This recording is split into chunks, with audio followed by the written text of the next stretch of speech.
I am Surendra Maurya. I welcome you all in my YouTube channel.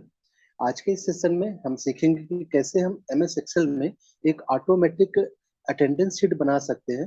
और उस attendance sheet में जैसे ही हम हमारा डेटा फीड करेंगे, जैसे कि ये अब्सेंट या प्रेजेंट फीड किए हुए हैं, तो ये टोटल प्रेजेंट और टोटल अब्सेंट ये ऑटोमेटिक काउंट हो रहे हैं, जिसके बेस पे हम आगे की हमारी जो वर्किंग है, जैसे सैलरी बनाना या बोनस देना, कमीशन देना, ये सारी चीज हम कर सकते हैं। तो जैसे कि आप ये सामने देख रहे हैं, मैंने ये अटेंडेंस शीट बना के रखी हुई है। इसमें हम कोई डाटा हम जैसे ये अभी प्रेजेंट है, यहाँ पे मैं इसको अब्सेंट कर दूं, तो ऑटोमेटिक आप देखेंगे कि यहाँ पे जो टोटल अब्सेंट और टोटल प्रेजेंट है, ये ऑटोमेटिक यहाँ पे चेंज हो रहे हैं ना, क्योंकि इसमें कुछ फॉर्मूले लगे हुए हैं। तो वो फॉर्मूले भी मैं आपसे डिस्कस करूंगा कि किस प्रकार के फॉर्मूले लगाकर आप ये सारे काम ऑटोमेटिक, आप सिर्फ अब्सेंट और प्रेजेंट ए और पी आप लगा रहे हैं, और ए और पी लगा रहे हैं, और ये आपका जो टोटल अब्सेंट और प्रेजेंट है ऑटोमेटिक काउंट हो रहे हैं। आपके यहाँ पे एम्प्लॉय नेम वगैरह लिखे हुए हैं, एम्प्लॉय आईडी लिखी हुई है, आपका ये मंथ है, मंथ आप किसी भी मंथ का ये अटेंडेंस शीट बना सकते हैं। तो ये पूरी फॉर्मेटिंग मैं आपको सिखाऊंगा, और इसके बाद एक बहुत ही छोटा फॉर्मूला जो इसमें इस्तेमाल हुआ है, वो भी मैं आप लोगों को सिखाऊंगा कि किस फॉर्मूले की मदद से हम इसको बना सकते हैं। इसके पहले भी कई सारे मैंने इंपॉर्टेंट फंक्शन आपसे डिस्कस किए हुए हैं। आपने यदि वो सारे नहीं देखे हुए तो प्लीज आप उन्हें देख लीजिए, क्योंकि उन्हीं के बेस पे मैं आगे के आपको कुछ ऑटोमेटिक एक्सेल शीट बनाना बताऊंगा, जो कि उसी फॉर्मूले से रिलेटेड होंगे, उसी फॉर्मूले के बेस पे होंगे। तो आइए सीखते हैं कि कैसे हम ये automatic attendance sheet MS Excel में बना सकते हैं। तो चलिए एक नई सीट ले लेता हूँ, मैं यहाँ पे सीट 2 इंसर्ट कर लेते हैं। ये बिल्कुल देखिए फ्रेश सीट है, इसमें मैं बना रहा हूँ। तो सबसे पहले हम, जैसे कि एक फॉर्मेट होता है, सबसे पहले हम हमारी कंपनी का नाम दे देते हैं। तो यहाँ पे कोई भी कंपनी आप ले सकते हैं, एक्स वाई जेड है लिमिटेड ले लेता हूँ मैं। एक्स वाई जेड मान लेते हैं, हमारी ये कंपनी का नाम है एक्स वाई जेड लिमिटेड। और हम किस मंथ का बना रहे हैं, मान लेते हैं मंथ अक्टूबर मंथ की हम यहाँ पे अटेंडेंस शीट बना रहे हैं। तो ठीक है, ये हमने बना लिया। अब जिस जो भी कॉलम आपको चाहिए, वो कॉलम आप यहाँ पे बना लीजिए। तो जनरली हम सीरियल नंबर लिखते हैं, फिर हम एम्प्लॉय के नेम लिखते हैं, फिर यहाँ पे जनरली हम एम्प्लॉय कोड डाल देते हैं, और जो भी आपको चाहिए आप यहाँ पे ले सकते हैं। इसके बाद फिर हम जनरल जो हमारी डेट होती है 1 2 3 ऐसे करते हैं, और मैं इसको ड्रैग कर लेता हूँ। ये 1 2 3 लिखा मैंने, और अक्टूबर मंथ में हमारे 31 डेज होते हैं, तो मैं 31 तक इसे ड्रैग कर लेता हूँ। 31 तक हम इसे ड्रैग करेंगे, ठीक है, ये 31 तक हमने इसे ड्रैग कर लिया। ये पूरा हम ये पूरे मंथ के लिए हम बना रहे हैं, इसलिए हमने 31 लिया हुआ है। और 31 के बाद जैसे ही ये पूरे हमारे डेज कंप्लीट होते हैं, लास्ट में मुझे चाहिए होगा कि टोटल प्रेजेंट कितने हैं, टोटल प्रेजेंट, और हमें फिर चाहिए होगा टोटल अब्सेंट। ये हमें काउंट कराना पड़ेगा, टोटल प्रेजेंट और टोटल अब्सेंट, ये हमने बना लिया। इसमें थोड़ी सी फॉर्मेटिंग कर लेते हैं हम, जैसे कि अब देखिए यहाँ पे आपको सिर्फ ए और पी यहाँ पे फिल करने हैं। अब देखिए बाकी के जो हमारे डेज है वो नहीं दिख रहे, तो इसको मैं क्या कर लेता हूँ, थोड़ा सा मैं इसको पूरा सिलेक्ट करके इससे मैं थोड़ा छोटा कर लेता हूँ। तो हम यहाँ पे फॉर्मेट में जाएंगे, और हम ये कॉलम की विथ है, तो कॉलम विथ में हम जाएंगे। यहाँ पे देखिए 8.43 आ रहा, मैं इसे 4 कर लेता हूँ, जस्ट हाफ कर लेता हूँ, और ओके कर लेते हैं। तो देखिए ऑटोमेटिकली जो विथ है हमारी क्या हो गई है, कम हो गई, हमें ज्यादा कॉलम एक साथ दिखाई दे रहे हैं। आपको और छोटा करना है तो चलिए इसको हम और छोटा, 4 मैंने दिया हुआ है, इसको हम 3 भी कर सकते हैं। 3 में भी मेरे ख्याल से कंफर्टेबल रह गई, तो हम इसे क्या कर देते हैं, 3 कर लेते हैं। 3 में भी ओके है, ठीक है, हमें ज्यादा कॉलम दिख रहे हैं। इसके बाद हमें क्या करना है, इसको इसको मैं क्या करता हूँ, एक्स वाई जेड लिमिटेड को, ये पूरी हमारी हेडिंग है, तो इसको हम क्या कर लेते हैं, इसे मैं मर्ज करके सेंटर में कर लेते हैं। और इसी प्रकार से मंथ को भी हम इसको मर्ज करके सेंटर में कर लेते हैं। ये हम क्या कर देते हैं, इसमें मर्ज कर देता है, ठीक है। ये मर्ज इन सेंटर कर दिया। आप चाहे तो इसे बोल्ड कर सकते हैं, आप इसे बोल्ड कर दीजिए। और बैकग्राउंड आपको जैसा भी, आपको यदि जितना अट्रैक्टिव आपको बनाना है, वैसी फॉर्मेटिंग आप इसमें कर सकते हैं, ठीक। जैसी फॉर्मेटिंग आप यहाँ पे इसको मैं बोल्ड कर लेता हूँ। इसे और अच्छे तरीके से हम कर सकते हैं, और अच्छे तरीके से इसे अट्रैक्ट बनाया जा सकता है। इसके बाद यहाँ पे सीरियल नंबर हो गया, एम्प्लॉय नेम हो गया, और यहाँ पे 1 2 3 4 पूरे डेज के नेम हो गए। अब यहाँ पे ये थोड़ा सा कॉलम बड़ा है, इसको छोटा कर लेता हूँ। सीरियल नंबर जनरली हमारा 1 2 रहता है, इस पे मैं मान लेता हूँ मेरे पास 10 एम्प्लॉय है, तो मैं यहाँ पे 10 एम्प्लॉय के डेटा के हिसाब से मैं फिट कर लिया। एम्प्लॉय नेम हमें चाहिए होंगे, एम्प्लॉय नेम तो हमारे लिखे हुए रहते हैं पहले से, तो एम्प्लॉय नेम मैं यहाँ से कॉपी कर लेता हूँ। जो एम्प्लॉय हमारे यहाँ पे हैं 10 एम्प्लॉय, उन्हीं को मैं कॉपी कर लेता हूँ, ठीक है। उनका कोड भी मैं कॉपी कर लेता हूँ, मान लेते हैं इन्हीं एम्प्लॉय के लिए हम बना रहे हैं।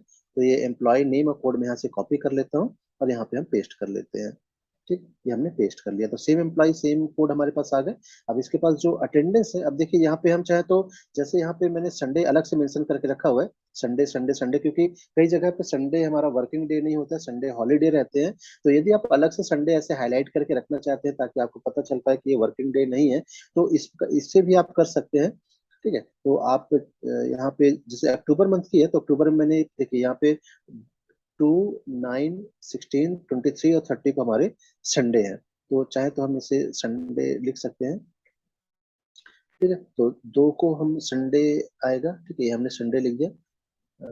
2 के बाद हमारा है ये 9 और 16, तो 9 को भी हम संडे है, 9 को संडे है, 16 को भी संडे है, संडे को हम अलग से लिख ले रहे हैं। 16 के बाद है 23 और 30, 23 भी संडे है एंड 30 भी संडे है। अब ये देखिए मैं कैलेंडर के हिसाब से बना रहा हूँ, तो हर बार अलग अलग जगह पे ये रहेंगे, तो अलग अलग जगह पे आप इसे मेंशन करेंगे। ठीक है, इसके बाद अब मैं इसे क्या कर लेता हूँ मैं ठीक है, थोड़ा सा अब मैं इसे पूरा कॉलम, पूरा में से जो बॉर्डर है, पूरा बॉर्डर, ऑल बॉर्डर हम कर लेते हैं। ठीक है? अब यहाँ पे हम चाहें तो कि संडे को हम एक चीज और कर सकते हैं, मगर मैं चाहूँ तो इसको पूरा भी मर्ज करके हम सेंटर कर सकते हैं, क्योंकि देखिए ये जो फॉर्मेटिंग हमारी ऐसी आनी चाहिए। ठीक है, देखिए ये सिस्टमेटिक हमें दिख रहा है, अभी भी मतलब ये जो हम बना रहे हैं सिस्टमेटिक नहीं हुआ है। ठीक है, देखिए अभी ऐसा दिख रहा है। तो उसके पहले मैं एक काम करूंगा, जैसे अभी यहाँ पे हमें क्या चाहिए, जो भी हमें अपसेंट या प्रेजेंट लगाना है, वो हमें यहाँ पे क्या करना है, हमें यहाँ पे ए और पी काउंट कराना है। जैसे कि आप देखेंगे यहाँ पे सेट 1 में मैंने किया हुआ है। यहाँ पे देखिए टोटल प्रेजेंट और टोटल अपसेंट में क्या हो रहा है, यहाँ पे जो भी टोटल ए और जो टोटल पी है वो हम काउंट करा रहे हैं। तो इस प्रकार से हमें क्या यहाँ पे क्या करना है, काउंट कराना है। यहाँ पे जो टोटल प्रेजेंट और टोटल एब्सेंट है, इससे हमें काउंट कराना है, तो हम यहाँ पे एक फंक्शन का इस्तेमाल, एक फॉर्मूले का इस्तेमाल करेंगे, काउंट इफ फॉर्मूले का इस्तेमाल। ठीक, तो यहाँ पे हम काउंट इफ फॉर्मूला लगा देते हैं, ताकि जो भी हम यहाँ पे ए और पी पुट करें वो ऑटोमेटिक हमें काउंट करके बताए। तो यहाँ पे आइए काउंट इफ फंक्शन हम लगा लेते हैं, equal to COUNTIF, count if function लगाया, ब्रैकेट ऑन किया। अब हमें क्या देना पड़ेगा, रेंज देना पड़ेगा और क्राइटेरिया क्राइटेरिया देना पड़ेगा, क्योंकि हमने इफ लगाया हुआ है। इफ एक लॉजिकल फंक्शन है। लॉजिकल फंक्शन क्या होते हैं, कैसे हम इस्तेमाल करते हैं, इसके ऊपर एक मैंने डिटेल्ड वीडियो बना के रखा हुआ है, यदि आप उसको नहीं देखा हुआ है आप उसे देख लीजिए, क्योंकि काउंट और इसके अलावा काउंट के सारे function, count A, count if, जितने प्रकार के काउंट फंक्शन होते हैं उसके ऊपर भी एक मेरा एक डेडिकेटेड वीडियो है। यदि आपने वो नहीं देखा तो आप उसे भी देख लीजिए, ताकि आपको ये और भी क्लियर हो जाए कि काउंट फंक्शन कैसे काम करते हैं। तो यहाँ पे मैंने काउंट फंक्शन लगाया, मैंने रेंज दे दी, इसके बाद कॉमा लगाते हैं। अब हमें यहाँ पे टोटल प्रेजेंट मतलब हम क्या काउंट करेंगे, पी काउंट करेंगे। तो यहाँ पे हम डबल इन्वर्टेड कॉमा लगाएंगे, यहाँ पे पी दिया हमने, डबल इन्वर्टेड कॉमा क्लोज, और हमने ब्रैकेट क्लोज किया और एंटर करते हैं। ठीक है, देखिए अभी जीरो आ रहा है, क्योंकि हमने एक भी पी यहाँ पे नहीं लगाया हुआ है, तो यहाँ पे जीरो आ रहा है। यहाँ पे हमें अपसेंट भी काउंट कराना है, तो same formula, equal to count if. ठीक, काउंट इफ लगाया हमने, ब्रैकेट ऑन किया हमने, अगेन जो रेंज है हमारी सेम रेंज रहेगी, क्योंकि 1 to 31 हमें ए भी काउंट करना है और पी भी काउंट करना है। उसके बाद कॉमा लगाएंगे, डबल इन्वर्टेड कॉमा में हम ए दे देंगे, ए दिया, डबल इन्वर्टेड कॉमा क्लोज और ब्रैकेट क्लोज और इंटर। अब देखिए यहाँ पे दोनों जीरो है ना, क्योंकि ए और पी हमने दोनों कुछ भी नहीं दिया है। एक बार हम पुट करके देख लेते हैं कि जो हमने फॉर्मूला लगाया हुआ है वो सही काम कर रहा है या नहीं कर रहा है। तो हमने ये ए लिखा, देखिए ऑटोमेटिक जो हमारा अपसेंट है वो हमारा 1 काउंट हो रहा है। हम पी भी देख लेते हैं, है ना, तो ये दो पी हमने लगाया, तो देखिए टोटल प्रेजेंट हमें 2 दिखा रहा है, टोटल अपसेंट हमें 1 शो कर रहा है। इसका मतलब जो फॉर्मूला हमने लगाया हुआ है वो सही तरीके से काम कर रहा है। चलिए अब थोड़ी सी फॉर्मेटिंग इसमें बची हुई है, तो फॉर्मेटिंग का वर्क हम इसमें कंप्लीट कर लेते हैं, ताकि जो हमारी अटेंडेंस सीट है वो हमें हमें और अच्छी दिखने लगे और अट्रैक्टिव लगने लगे। तो यहाँ पे देखिए जो संडे है, संडे को अभी नॉर्मल ऐसे लिखा हुआ है। ये मैंने पहले भी किया जा सकता था फॉर्मेटिंग वर्क, बट यहाँ पे जब आप यदि फॉर्मेटिंग यदि आप पहले कर देते, यदि इसे मैं पहले ही ऐसे मर्ज कर देता है ना, मर्ज एंड सेंटर करना था मुझे इन सभी को, मुझे मैं मर्ज एंड सेंटर करूंगा। ठीक है, बट यदि मैं ये पहले कर देता, हमें फॉर्मूला लगाने के पहले हम कर देते, तो फॉर्मूला लगाने में हमें प्रॉब्लम आती, क्योंकि आपने देखा कि हमने क्या किया हुआ है, पूरी रेंज सेलेक्ट की हुई है। तो रेंज सेलेक्ट करने यदि आप ऐसे करके आप मर्ज कर देते, तो आपको रेंज सेलेक्ट करने में बहुत ज्यादा प्रॉब्लम आती। इसलिए मैंने पहले इसको मर्ज नहीं किया, हम इसको बाद में कर रहे हैं। ठीक है, ये थोड़ी सी मतलब जब आप काम करने लगते हैं तो ये सब बारीकियां आपको समझ में आने लगती हैं। इसके बाद हम फॉर्मेट सेल में जाएंगे और इसका जो अलाइनमेंट है, अलाइनमेंट हम इसको 90 डिग्री में कन्वर्ट कर देंगे। ठीक, इसका अलाइनमेंट हमने 90 डिग्री दे दिया, तो इसका जो देखिए संडे ये ऐसा आ गया।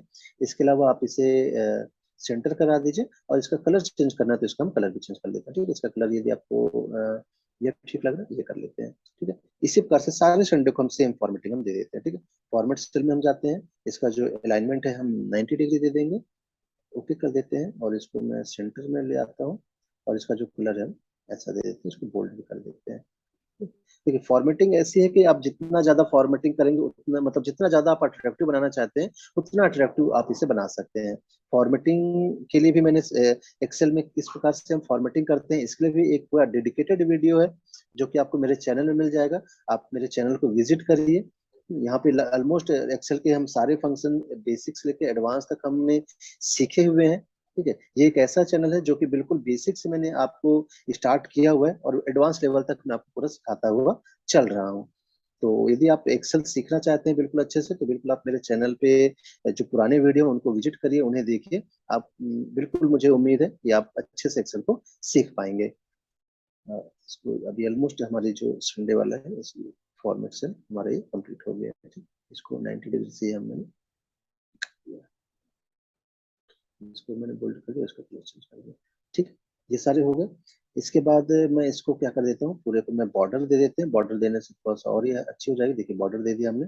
इसके अलावा यहाँ पे जो टोटल एब्सेंट और प्रेजेंट है इसका, इसको मैं थोड़ा सा बड़ा कर लेते हैं, इसका फॉन्ट साइज। फॉन्ट साइज बड़ा कर ले, इसको बोल्ड कर लेते हैं, और इससे मैं टेक्स्ट टाइप करा देता हूँ।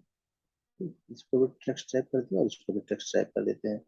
ठीक, ये हो गया। और इसे मैं कर देता हूँ सेंटर में, इसको कर देते हैं, इसे सिलेक्ट करके मैं इसे सेंटर लाइन कर देता हूँ। ठीक, इसके आगे सेंटर लाइन हो गया। ठीक, ये हो गया। अब आप चाहें तो यहाँ पे भी आप इसे जो अलग अलग वीक है, अलग अलग वीक को भी आप चाहें तो अलग अलग कलर से डिनोट कर सकते हैं, अलग अलग कलर से रिप्रेजेंट कर सकते हैं। ठीक है, देखिए ये भी एक पूरी फॉर्मेटिंग का काम है। आप जितने जितना आप चाहें तो इसमें इमेज भी ला सकते हैं, आप अपने कंपनी का लोगो भी लगा सकते हैं, आप किसी स्कूल वगैरह में है उसका नाम लिख सकते हैं। ये सारी चीजें हम इसमें कर सकते हैं। ये कैसे किया जाता है इसके लिए पूरा डिटेल वीडियो आपको मेरे चैनल में मिल जाएगा। ठीक है, तो इस प्रकार से देखिए अलग अलग कलर हमने यहाँ पे ले आया हुआ है। आप चाहे तो सेम कलर भी लग सकते हैं, अलग कलर भी लग सकते हैं। ये हो गया। और यहाँ पे अरे, ये छूट गया एक, इसको कर लेते हैं। ठीक, ये हो गया। और यहाँ पे ये दोनों ऑप्शन प्रेजेंट है, इसका कलर में थोड़ा सा डिफरेंट ले लेता हूँ क्योंकि हमारी काउंटिंग है। ठीक, ये दे दिया हमने। अब हमें क्या करना है, अब यहाँ पे हमें ए और पी जो हम देते हैं इसको हम चलिए देखिए। अब हम यहाँ पे जो भी हमारा डाटा है वो हम पुट कर रहे हैं। ठीक है, आप जो ऑप्शन प्रेजेंट देखिए, मैं जहाँ पे डाटा पुट कर रहा हूँ और ऑटोमेटिक जो आपका रिजल्ट वो आपको मिलता जा रहा है। ठीक है, आप डेली बेस पे आप ए और पी आप लगा रहे हैं, और आपकी जो अटेंडेंस सीट है ऑटोमेटिक आपको यहाँ पे टोटल ऑप्शन टोटल प्रेजेंट जो भी है यहाँ पे आपको कैलकुलेट करके मिलता जा रहा है। ठीक है, तो ये आप क्या है, आपने total option total present count करा ली, इसके बेस पे आप सैलरी बना सकते हैं, कमीशन बना सकते हैं, बोनस बना सकते हैं, या फिर जो भी आप एक डेली मंथली अटेंडेंस आपके पास आ रही है ऑटोमेटिक, आप आगे के काम इसमें कर सकते हैं। इसके अलावा इसमें आप पाइवट टेबल भी लगा सकते हैं, पाइवट टेबल भी इंसर्ट कर सकते हैं, जिससे कि आपको एक कुमुलेटिव कई सारे डेटा आपको रिप्रेजेंट करने में ईजी हो जाएगा। पाइवट टेबल कैसे इस्तेमाल करते हैं इसका डिटेल वीडियो आपको मेरे चैनल में मिल जाएगा। हम ये चैनल एक ऐसा चैनल जहाँ पे मैंने बहुत ही बेसिक से एक्सेल वर्ड और पावर पॉइंट स्टार्ट किया हुआ है, और बहुत एडवांस लेवल तक हम सीखते हुए चल रहे हैं। तो आई होप आपको ये अटेंडेंस शीट अच्छा लगा होगा, और यदि आपको ये अटेंडेंस शीट चाहिए तो आप मुझे कमेंट बॉक्स में बोलिए, मैं आपको उसे मेल या मैसेज के द्वारा आपको मैं ये शीट प्रोवाइड करा दूंगा। तो ठीक है, आई होप आपको ये वीडियो पसंद आया होगा। ऐसे ही कई सारे वीडियो मेरे चैनल में है, आप उसे विजिट करिए। आपको अच्छा लगता है आप उसे सब्सक्राइब कीजिए, ताकि ऐसे वीडियो आप लोगों को डेली बेस पे मिलते रहें। तो आज के इस वीडियो में हम इतना ही रखते हैं। ऐसे ही कई सारे होप यूजफुल चीजें मैं आप लोगों के लिए लाते रहता हूँ। इस चैनल पे बने रहिए। आप अपने फ्रेंड अपने रिलेटिव को बोलिए कि यहाँ पे नई नई चीजें आप सीख रहे हैं। तो इस वीडियो में इतना ही रखते हैं, मिलते हैं हमारे नेक्स्ट वीडियो में, तब तक के लिए थैंक यू, बाय बाय।